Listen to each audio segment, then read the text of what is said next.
Hello friends, स्वागत है आप सभी का आपके अपने चैनल SVN एजू जोन में। दोस्तों, हम डिस्कस कर रहे थे TGT होम साइंस 2010 के क्वेश्चन पेपर को, जिसमें अभी तक के हम कुल 19 क्वेश्चन को डिस्कस कर चुके हैं। आज हम डिस्कस करेंगे उसके आगे के कुछ और इम्पोर्टेंट क्वेश्चंस को। दोस्तों, अगर आपने इससे पहले के क्वेश्चंस को नहीं देखा है तो चैनल के प्लेलिस्ट में जाकर आप वहाँ से वीडियो को देख सकते हैं। दोस्तों, वीडियो को पूरा देखिए। अगर वीडियो को पसंद आती है तो वीडियो को लाइक, शेयर और चैनल को सब्सक्राइब कर बेल आइकन को प्रेस कर लीजिएगा, ताकि आने वाली वीडियो के सभी नोटिफिकेशन आप सभी को समय समय पर मिलते रहे। तो चलिए शुरू करते हैं। आज हम अपनी इस वीडियो का पहला प्रश्न, हमारा पहला प्रश्न है, निम्न में से कौन पार्ट रेफ्रिजरेटर के ताप को नियंत्रित करता है? फ्रीजर, चिल ट्रे, मोटर, नियामक। तो रेफ्रिजरेटर्स के ताप को नियंत्रित करने का कार्य जो करता है वो हमारा क्या करता है? नियामक करता है। तो इसका सही आंसर आपका होगा option number D is a correct answer, नियामक। नेक्स्ट क्वेश्चन है, स्वास्थ्य केवल बीमार, व्याधि या दुर्बल अवस्था से ही छुटकारा नहीं, वरन पूर्ण शारीरिक, मानसिक और सामाजिक सुस्थापन ही स्वास्थ्य है। किसने प्रभावित किया? JF विलियम्स, FE लिंडर, विश्व स्वास्थ्य संगठन, MV रेड्डी। तो इसका सही आंसर आपको होगा विश्व स्वास्थ्य संगठन ने ये बात बोली थी कि स्वास्थ्य केवल बीमार, व्याधि या दुर्बल अवस्था से ही छुटकारा नहीं, वरन पूर्ण शारीरिक, मानसिक और सामाजिक सुस्थापन ही सुव्यवस्था है। तो इसका सही आंसर है आपका option number C is a correct answer, विश्व स्वास्थ्य संगठन। नेक्स्ट क्वेश्चन है, त्रिकोणीय पट्टियों को प्राथमिक चिकित्सा और गलपट्टी के लिए घर में रखना अत्यधिक महत्वपूर्ण है, या लिनन के चौड़े वर्गाकार टुकड़े को मध्य से कर्ण पर काट कर बना ली जाती है, जिसकी माप होती है 16 से 20 इंच, 26 से 30 इंच, 36 से 40 इंच, 46 से 50 इंच। तो इसका सही आंसर आप होगा 36 से 40 इंच, option number C is a correct answer. Next question है, बाल मनोविज्ञान वह वैज्ञानिक अध्ययन है जो व्यक्ति के विकास के अध्ययन गर्भ काल के प्रारंभ से किशोर अवस्था की प्रारंभिक अवस्था तक करता है। किसने कहा? James Drever, HJ Isaac, crow और क्रो, EB हॉलॉग। तो क्रो और क्रो ने यह बात बोली थी कि बाल मनोविज्ञान वह वैज्ञानिक अध्ययन है जो व्यक्ति के विकास के अध्ययन गर्भ काल के आरंभ से किशोर अवस्था की प्रारंभिक अवस्था तक करता है। तो इसका सही आंसर आपका होगा option number C is a correct answer. Next question है, किस विधि से पकाया गया भोजन पौष्टिक व सुपाच्य होता है? भुनने से, तलने से, वाष्प द्वारा उपयोग में से सभी। तो वाष्प द्वारा पकाया गया भोजन जो है सुपाच्य और स्वादिष्ट होता है, और इस विधि से जो अगर भोजन पकाया जाता है तो उसके पौष्टिक तत्व भी क्या होते हैं? नष्ट नहीं होते हैं। तो इसका सही आंसर होगा आपका option number C. Next question है, कौन सुमेलित नहीं है? फुलकारी पंजाब, मुर्गी लखनऊ, कसूती लखनऊ, काथा हरियाणा। तो चारों ऑप्शन में अगर देखा जाए तो काथा जो है हरियाणा में ना होकर ये आपका होगा बंगाल का। तो ये जो है आपका सही आंसर नहीं है, लेकिन इसके अलावा जो है आपका फुलकारी पंजाब का है, और मुर्गी जो है ये भी लखनऊ, लेकिन कसूती जो है ये भी आपका लखनऊ का ना होके कर्नाटक का है। तो ये ऑप्शन भी मुझे सही नहीं लग रहा है, इसको जो है आप लोग एक बार चेक कर लीजिएगा, क्योंकि यहाँ पर दो ऑप्शन ऐसे लग रहे हैं जो सुमेलित नहीं हैं। चलिए फिर हम इसके आगे का क्वेश्चन देखते हैं। यहाँ पर कसूती कर्नाटक का है और काथा जो है ये बंगाल का। तो ये दोनों ही ऑप्शन जो है मुझे सही नहीं लग रहे हैं, इसलिए इसको एक बार आप लोग रीचेक कर लीजिएगा। चलिए नेक्स्ट क्वेश्चन देखते हैं हम। बहुपत्नी विवाह, समूह विवाह और अनियंत्रित विवाह ये सभी प्रकार हैं एकल विवाह के, प्रायोगिक विवाह के, बहुविवाह के, समझौता विवाह के। तो बहुपति विवाह, बहुपत्नी विवाह और समूह विवाह और अनियंत्रित विवाह ये सभी जो हैं आपके बहुविवाह के प्रकार हैं। तो इसका सही आंसर होगा आपका option number C. Next question है, निम्नलिखित संगठन वाले रेशों की पहचान कीजिए। यहाँ पर नीचे जो है दिया गया है आपको कुछ संगठन, उसको अकॉर्डिंग आपको इन चारों ऑप्शन में से देख के बताना है कि कौन सा संगठन इन चारों ऑप्शन के में से कोई एक ऑप्शन है जिसमें ये चीज़ें पाई जाती हैं। जैसा कि पहले हम क्वेश्चन देख लेते हैं। 49 से 50% कार्बन, 23 से 24% ऑक्सीजन, 16 5% नाइट्रोजन और 7% हाइड्रोजन और 4% सल्फर। ऑप्शन है हमारा कपास, रेशम, लिनिन और ऊन। तो दोस्तों जो है 49 से 50% कार्बन, 23 से 24% ऑक्सीजन और 16% नाइट्रोजन और 7% हाइड्रोजन और 4% सल्फर, ये जो है आपका किस में पाया जाता है? ऊन में पाया जाता है। तो ये इसका सही आंसर आपका होगा option number D. Next question है, काला रंग प्रतीक है त्याग का, शक्ति का, दुख का, प्रशंसा का। तो ये सबको पता है कि काला रंग जो है किसका प्रतीक है? दुख का प्रतीक है। तो इसका सही आंसर होगा option number C is a correct answer. Next question है, ऊनी वस्त्रों को धोने का सबसे उपयुक्त तरीका है? हाथ से, साबुन और पानी की सहायता से, हाथ से, डिटर्जेंट, पाउडर और पानी से, कपड़े धोने की मशीन, पाउडर और पानी से, शुष्क धुलाई विधि। तो इसका सही आंसर आपको होगा शुष्क धुलाई विधि। Option number D is a correct answer. उन्हीं वस्त्रों को शुष्क धुलाई विधि से धोने का जो तरीका है उसको उपयुक्त तरीका माना जाता है। नेक्स्ट क्वेश्चन है, गृह विज्ञान विषय उत्तर प्रदेश के हाई स्कूल परीक्षा हेतु निम्नलिखित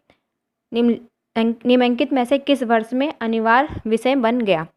1945, 1955, 1960, 1965। तो इसका सही आंसर होगा आपका 1960 में।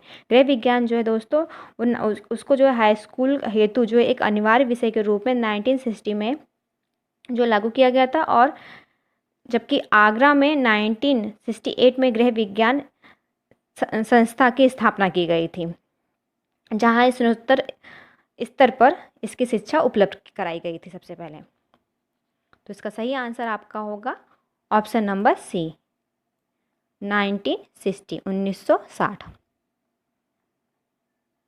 नेक्स्ट क्वेश्चन है, उन मनोवैज्ञानिकों को पहचाने जिसने कहा कि किशोर अवस्था की समुचित विशेषता को प्रकट करने वाला एक शब्द है परिवर्तन। यह परिवर्तन शारीरिक, सामाजिक और मनोवैज्ञानिक होता है। रॉस, जर्सील्ड, बीगे और हंट, क्रो और क्रो। तो इसका सही आंसर आपका होगा ऑप्शन नंबर सी बीगे और हंट ने ये बात कही थी कि किशोर अवस्था की समुचित विशेषता को प्रकट करने वाला एक शब्द है परिवर्तन। यह परिवर्तन शारीरिक, सामाजिक और मनोवैज्ञानिक होता है। तो इसका सही आंसर क्या है आपका? Option number C is a correct answer, बीगे और हंट ने।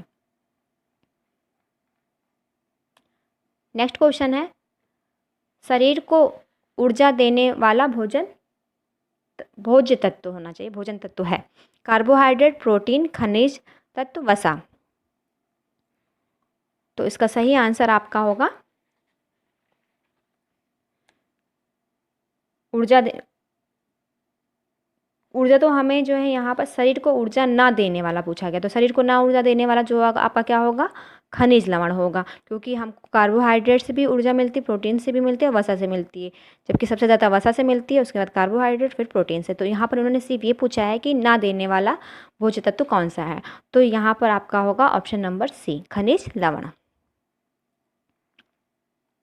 नेक्स्ट क्वेश्चन है, कौन सा कथन असत्य है? विकास केवल परिपक्वता का परिणाम है, विकास एक अविराम प्रक्रिया है, विकास की प्रत्येक अवस्था की अपनी कुछ विशेषताएं होती हैं, विकास सामान्य से विशेष की ओर होता है। तो इसका सही आंसर होगा आपका ऑप्शन नंबर ए, ये जो है आपका असत्य है, विकास केवल परिपक्वता का परिणाम है। ये असत्य है, बाकी तीनों ऑप्शन आपके सत्य हैं। तो इसका सही आंसर आपका होगा, क्योंकि यहाँ असत्य पूछा गया है, तो इसका सही आंसर है आपका option number A. Next question है, गर्भकालीन विकास की द्वितीय अवस्था है? डिम्ब अवस्था, गर्भस्थ शिशु की अवस्था, भ्रूण अवस्था, बीजावस्था। तो इसका सही आंसर आपका होगा भ्रूण अवस्था। ऑप्शन नंबर सी जो है आपका सही आंसर, गर्भकालीन विकास की द्वितीय अवस्था कही जाती है। नेक्स्ट क्वेश्चन है, एंजिल के अनुसार जैसे जैसे आय बढ़ती जाती है, भोजन पर व्यय का प्रतिशत बढ़ता जाता है, भोजन पर कुल व्यय बढ़ जाता है, भोजन पर व्यय का प्रतिशत मात्रा में घटता जाता है, भोजन पर व्यय समान रहता है। तो इसका सही आंसर आपका होगा भोजन पर व्यय का प्रतिशत मात्रा में घटता जाता है। Option number C is the correct answer.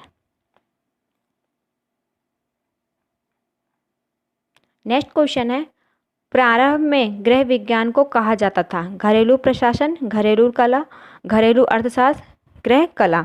तो प्रारंभ में जो है आपका गृह विज्ञान को घरेलू अर्थशास्त्र कहा जाता था। इसका सही आंसर आपका होगा option number C.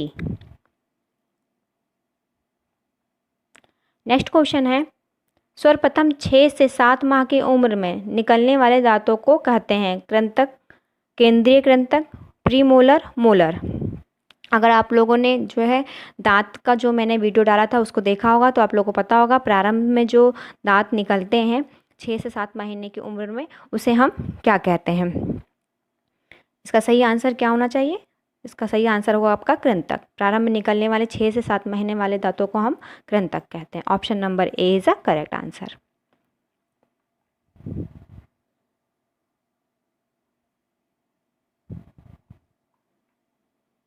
Next question है, रियोन रेशों के निर्माण में कच्चे पदार्थ के रूप में प्रयोग किया जाता है ऊन एवं रेशम, रेशम एवं कपास, जूट एवं मिलन, कपास एवं बांस। तो इसका सही आंसर होगा रियोन रेशों के निर्माण में कच्चे पदार्थ के रूप में जो प्रयोग किया जाता है वो आपका क्या है? कपास और बांस। Option number D is a right answer. Next question है, उत्तम स्वास्थ्य के लिए आवश्यक है वातावरणीय स्वच्छता, शारीरिक स्वच्छता, इनमें से कोई नहीं, इनमें से दोनों। तो उत्तम स्वास्थ्य के लिए आपका वातावरणीय स्वच्छता और शारीरिक स्वच्छता दोनों ही आवश्यक है। तो उसके अकॉर्डिंग आपका जो सही आंसर होगा वो क्या होगा? Option number D is the correct answer.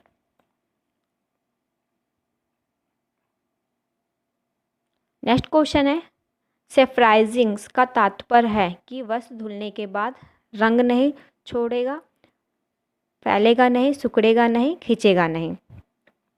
तो जो सेफ्राइजिंग का तात्पर्य है कि इससे तात्पर्य होता है कि वस्त्र जो है आपका धुलने के बाद क्या नहीं होगा? सिकुड़ेगा नहीं। तो इसका सही आंसर होगा आपका ऑप्शन नंबर सी।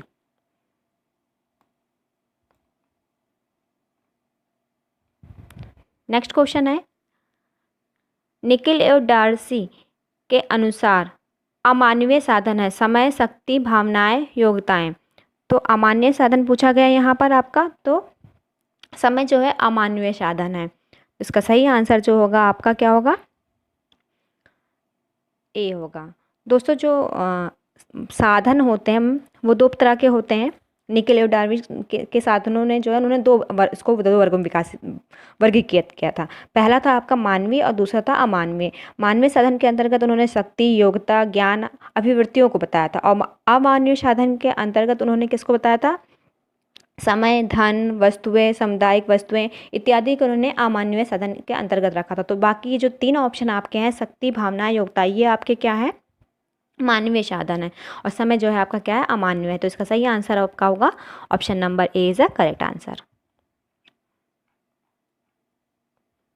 नेक्स्ट है, मर्सराइजिंग परिसज्जा मुख्य रूप से की जाती है ऊनी वस्त्रों पर, सूती वस्त्रों पर, रेशमी वस्त्रों पर, कृत्रिम वस्त्रों पर।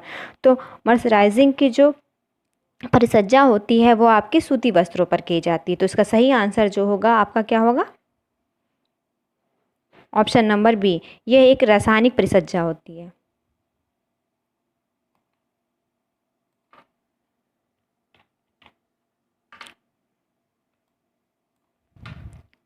नेक्स्ट क्वेश्चन है, एंडोमार्फिक व्यक्ति होते हैं दुबले और लंबे, चिड़चिड़े, प्रसन्नचित्त, छोटे और मोटे। तो एंडोमार्फिक व्यक्तित्व वाले जो व्यक्ति होते हैं वो छोटे और मोटे होते हैं। तो इसका सही आंसर आपका क्या होगा? Option number D.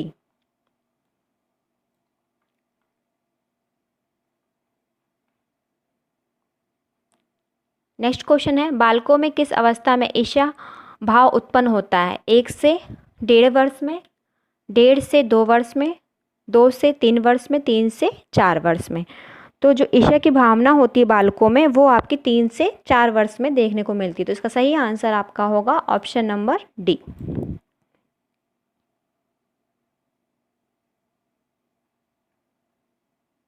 नेक्स्ट है चिकनाई के धब्बे छुड़ाने के लिए प्रयुक्त विधि है रासायनिक विधि, अवशोषक विधि, घोलक विधि, इनमें से कोई नहीं। तो जो चिकनाई के धब्बे होते हैं उनको छुड़ाने के लिए जो मुख्य रूप से अवशोषक विधि प्रयोग की जाती है वो क्या है आपकी अवशोषक विधि, यानी कि चिकनाई और धब्बों को दूर करने के लिए हम किसका यूज़ करेंगे, अवशोषक विधि का यूज़ करेंगे। नेक्स्ट है मनुष्य के उत्तम स्वास्थ्य के लिए आवश्यक खनिज लवणों की संख्या है 18, 20, 22, 24। तो मनुष्य के उत्तम स्वास्थ्य के लिए आवश्यक जो खनिज लवणों की संख्या है वो क्या है, 24 है। तो इसका सही आंसर आपका होगा option number D is a correct answer.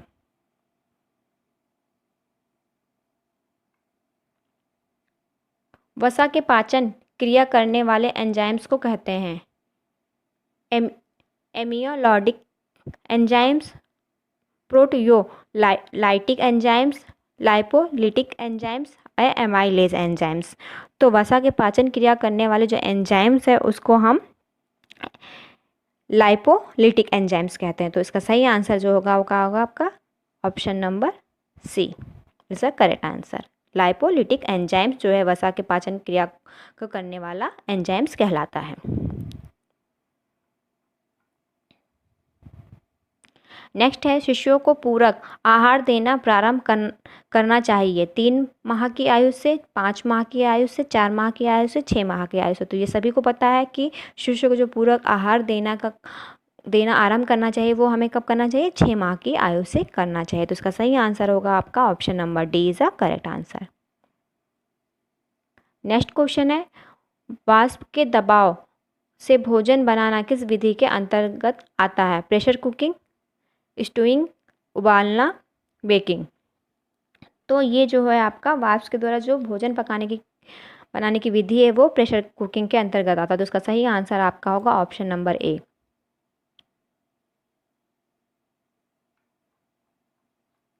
Next question है शिशुओं की नाड़ी की गति प्रति मिनट होती है 70 से 80, 90 से 100, 100 से 120, 120 से 150।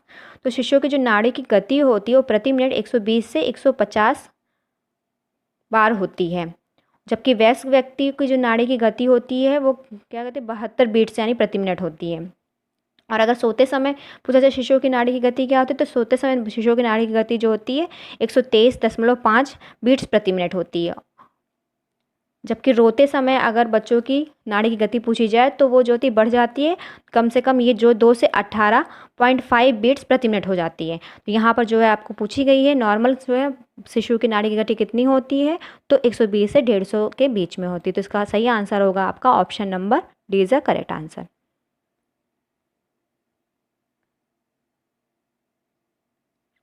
नेक्स्ट क्वेश्चन है प्राथमिक स्वास्थ्य केंद्र की अवधारणा को किसने प्रस्तुत किया, योजना आयोग, मुदालियर कमेटी, केंद्रीय स्वास्थ्य परिषद, भोर कमेटी। तो इसको प्रस्तुत करने वाली जो है आपके कौन है, भोर कमेटी है। तो इसका सही आंसर होगा आपका ऑप्शन नंबर डी। प्राथमिक स्वास्थ्य केंद्र की अवधारणा को प्रस्तुत किसने किया था, भोर कमेटी ने किया था। नेक्स्ट क्वेश्चन है सरसों के तेल में मिलावट की जाने वाला पदार्थ है। तो सरसों के तेल में मिलावट किए जाने वाला पदार्थ कौन सा है, पहले ऑप्शन देख लेते हैं। तिल का तेल, अर्जिमोन का तेल, मूंगफली का तेल, सोयाबीन का तेल। तो सरसों के तेल में ज़्यादा जो तेल का मिलावट होती है वो होती है आपकी किसकी, अर्जिमोन की। तो इसका सही आंसर होगा आपका ऑप्शन नंबर बी। बुद्धि के एक तत्व सिद्धांत के प्रतिपादक हैं स्पीयरमैन, वकिंघम, टर्मन, अल्फ्रेड बिने। तो बुद्धि के एक तत्व सिद्धांत का जो प्रतिपादन किया था वो किसने किया है, अल्फ्रेड बिने ने किया है। तो इसका सही आंसर होगा option number D is the correct answer. Next question है जो कि हमारी इस वीडियो का आखिरी क्वेश्चन है। केसिन पाया जाता है दूध में, दलिया में, दाल में, चावल में। तो दोस्तों जो केसिन होता है वो आपका किस में पाया जाता है? दूध में पाया जाता है। और लैक्टिक अम्ल भी जो है दूध में ही पाया जाता है, लेकिन यहाँ केसिन पूछा गया है, और तो आपका सही आंसर क्या होगा? दूध। Option number A is the correct answer. Thank you.